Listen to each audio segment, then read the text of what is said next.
When was the last time you fought for fun? I mean, just a little bit of wrestling? Most people probably did that when they were kids. And sure, even if it was all just a game, sometimes you accidentally hurt the other person or got hurt yourself. A bruise here, a scratch there, that's just what happens in situations like that. This kind of roughhousing is also called play fighting. And that's exactly what is said to have happened in the home of an English family in July 2024. But in this case, the play fight didn't end with a skinned knee or a bruise, but with a dead teenager and a father who becomes entangled in contradictions.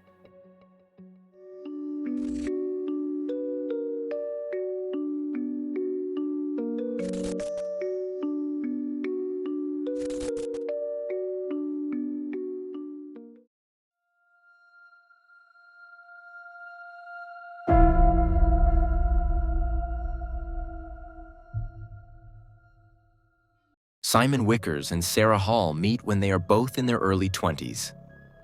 They become a couple and build a life together.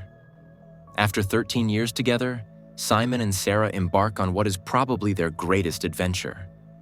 In 2010, they become parents to a daughter. They name her Scarlett and couldn't be happier. Scarlett remains an only child, but even as a threesome, the Vickers family is complete. Simon, Sarah, Scarlett, as the three of them jokingly refer to themselves. The three S's.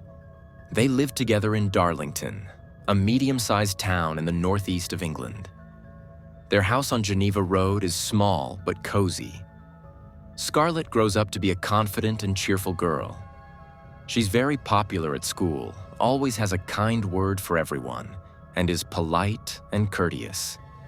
The three are an unremarkable family, a happy couple with down-to-earth jobs and a smart, sensible daughter. Let's jump forward to July 5th, 2024, a Friday evening.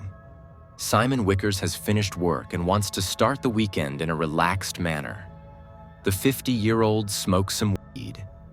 Simon works in a factory, and at the age of 50, the physical work is slowly but surely taking its toll on his back. The marijuana helps him with the pain. He opens a bottle of wine to go with it. Simon doesn't remember exactly how much he drinks, but it must have been 3 or 4 glasses. There are 2 European Championship soccer games on TV that evening. First Spain against Germany, then Portugal against France at 9 p.m. Simon makes himself comfortable on the sofa.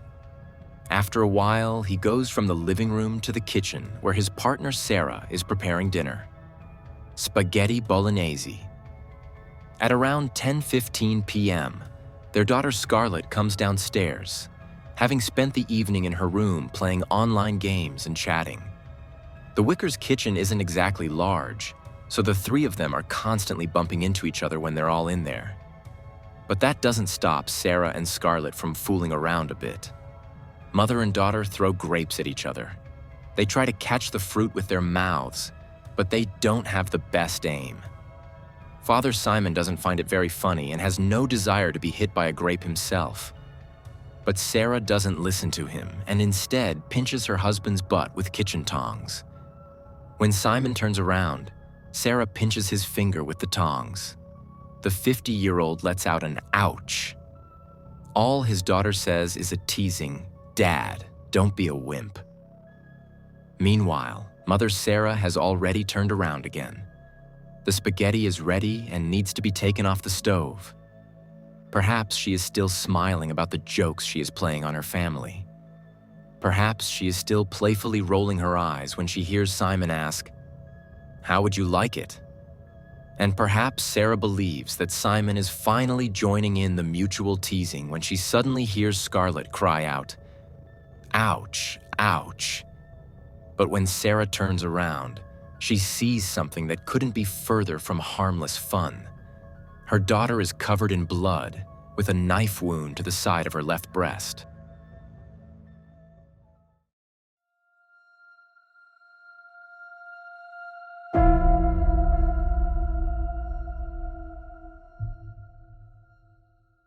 Scarlett is almost at the door leading out of the kitchen when Sarah turns to her daughter in shock.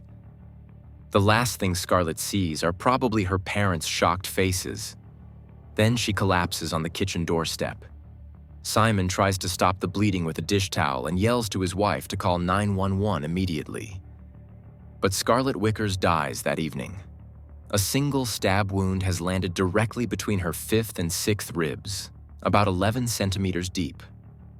Both her lung and her heart chamber have been injured. The 14-year-old has no chance of surviving the resulting blood loss. Sarah calls emergency services, and at around 10:50 p.m., paramedics and police arrive at the Vickers home, but there is nothing they can do for Scarlett. After an hour of futile attempts to resuscitate her, she is officially pronounced dead at 11:50 p.m. While Sarah watches the doctors fight for her daughter's life, she asks Simon to go to the living room. She cannot process the situation and does not understand what has happened. Simon explains that they were fooling around, but he is noticeably drunk and slurs his words a bit. He tells the paramedics that his daughter jumped on him during a play fight and simply fell onto the knife. A play fight. A crazy, tragic accident. But where does an accident end and murder begin? The thing is, Simon gives different versions of what happened in the kitchen between him and his daughter. But none of them is more or less tragic or changes what happened that evening. The basis remains as sad as it is shocking. Simon Vickers fatally injured his daughter with a knife while Sarah looked away for a moment. But how could this have happened? That's exactly what the police want to know. Simon is cooperative and talks, but he keeps changing his story. So there are ultimately 4 different scenarios. All of them are preceded by a play fight. What happened next differs. Version 1 is that he accidentally stabbed Scarlett. The second version is that Simon threw knives and accidentally hit Scarlett. The third is that Simon did not throw knives, but other cooking utensils, such as tongs. Simon cannot remember using a knife. The knife must have been hit by the tongs and slid from the kitchen counter into Scarlett's upper body. The fourth version is that Scarlett jumped into the open knife, so to speak. It is argued that the stab wound is far too deep to have been caused by harmless play.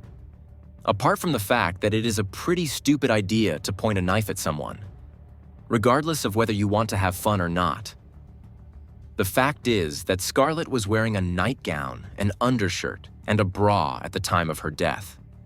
The knife went right through these 3 layers of fabric. If Simon really had only wanted to poke his daughter with the knife, then it should have stopped after the 3rd layer of fabric at the latest. Instead, the knife penetrated 11 centimeters.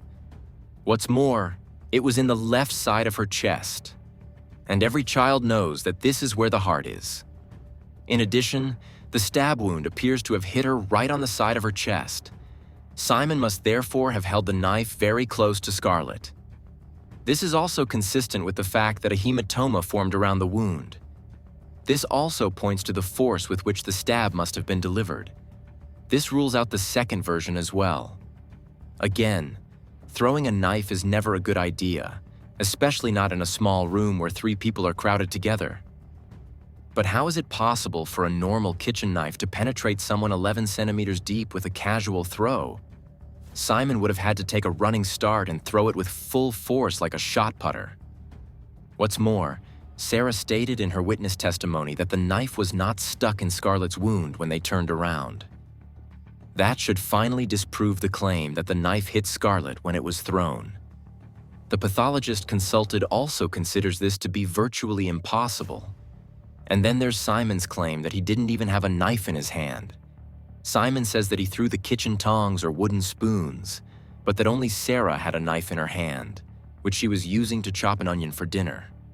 However, the investigating pathologist finds a cut on Simon's hand. She also has an explanation for this.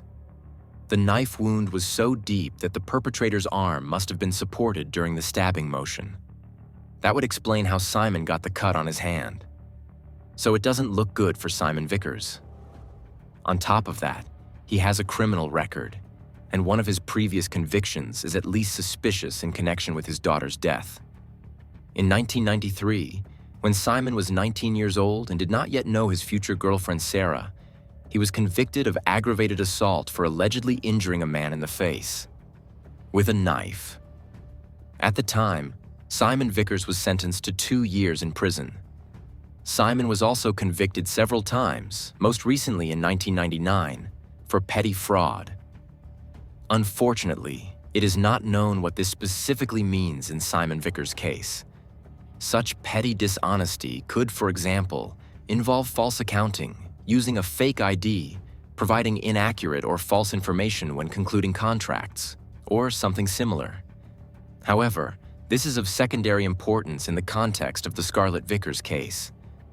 It is primarily the conviction for assault that is of interest here. However, it should also be taken into account that this was 30 years ago and that Simon could not be proven to have had any intention to kill at the time. With this background knowledge and the facts of the case, we are now faced with a difficult question. Can Simon Vickers really be convicted of murdering his own daughter?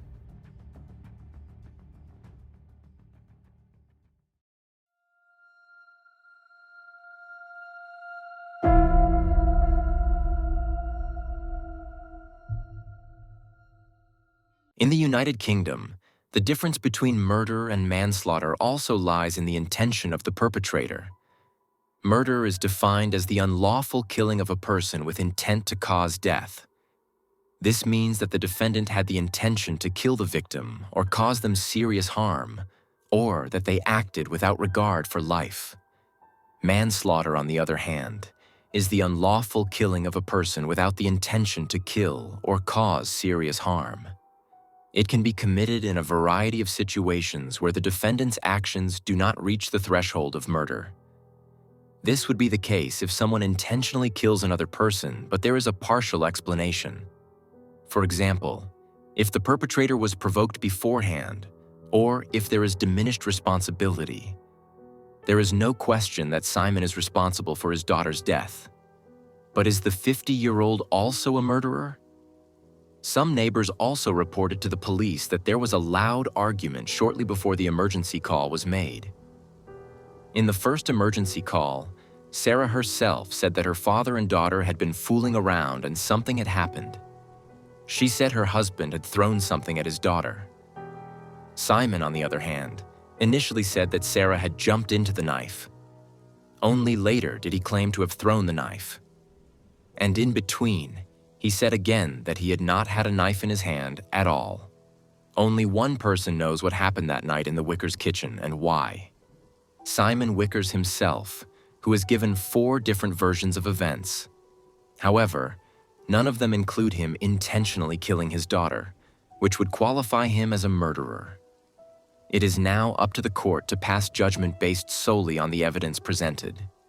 The jury reaches a verdict by a majority of 10-2. The verdict is guilty of the murder of Scarlett Vickers. Her father, Simon Vickers, is sentenced to life imprisonment. The minimum sentence is set at 15 years. Ultimately, his previous convictions were not taken into account because they were so long ago. In the verdict, the judge states, "I accept that immediately after stabbing Scarlett, you were devastated by what you had done, and that you have been a broken man ever since. You lost your only child at your own hands and will always have to live with that terrible fact. I also recognize that this was a rash act of anger and that there was no premeditation. I am not sure whether there was an intention to kill and am passing sentence on the basis that the intention was to cause very serious harm." In other words, the judge himself admits that he does not know whether Simon really wanted to murder Scarlett. If so, he did not plan it in advance. But the judge believes that he definitely wanted to seriously injure Scarlett. And since Scarlett was 14 years old and a vulnerable child who was killed in her own parents' home, the jury finds that this is sufficient for a murder conviction. For Simon Vickers, the verdict is, of course, a disaster, because on paper he is now officially his daughter's murderer. And that's not just a problem for Simon, but also, surprisingly to many, for his girlfriend and Scarlett's mother, Sarah. She is certain that her boyfriend could never have harmed their daughter. She believes in a mixture of versions 3 and 4. The knife was lying next to the tongs on the kitchen counter.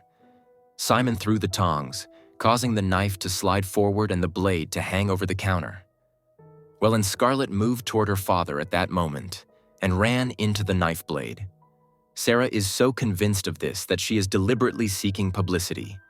She gives interviews, allows herself to be photographed with her face and real name, and tries to somehow make it clear to the world that Simon is not a murderer. There was no argument that evening, just harmless fooling around between father, mother, and daughter. And unfortunately, it ended fatally. Simon had always been a loving father and husband, never intimidating, out of control, or violent in any way.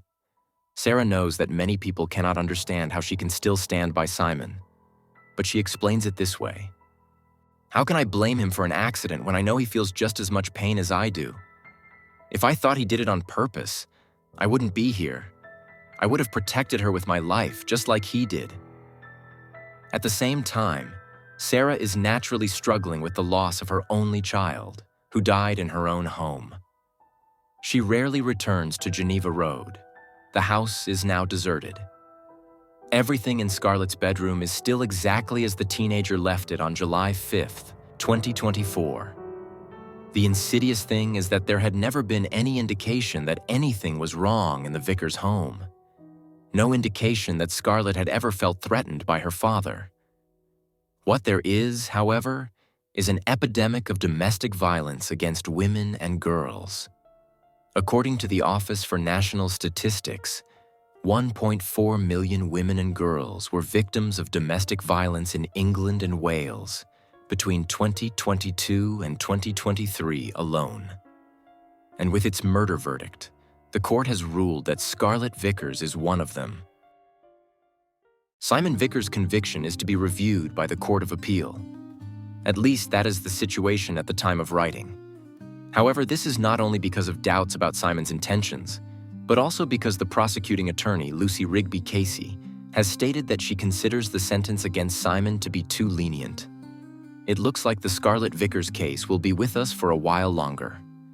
Until then, feel free to write your thoughts on this case in the comments. I found the research really heavy. On the one hand, the case is completely shocking, and the fact that violence against women, girls, and those in our care is a huge issue is, unfortunately, simply a fact. But then there's the lack of motive, the lack of warning signs that you always look for in retrospect in cases like this, and Sarah's deep conviction that despite the immense pain she feels over Scarlett's death, she is fighting for the person who is responsible for this whole mess. I'm really looking forward to reading your thoughts. Please remember that this is a very recent case and remain respectful, as we always are towards each other. By the way, you'll also be supporting the channel, because any interaction increases the likelihood that the video will be recommended to people who haven't subscribed to Insolito yet. Other than that, there's not much else to say. Have a good morning, afternoon, or evening, depending on when you're watching this, and I hope to see you again in the next video. Until then, bye everyone.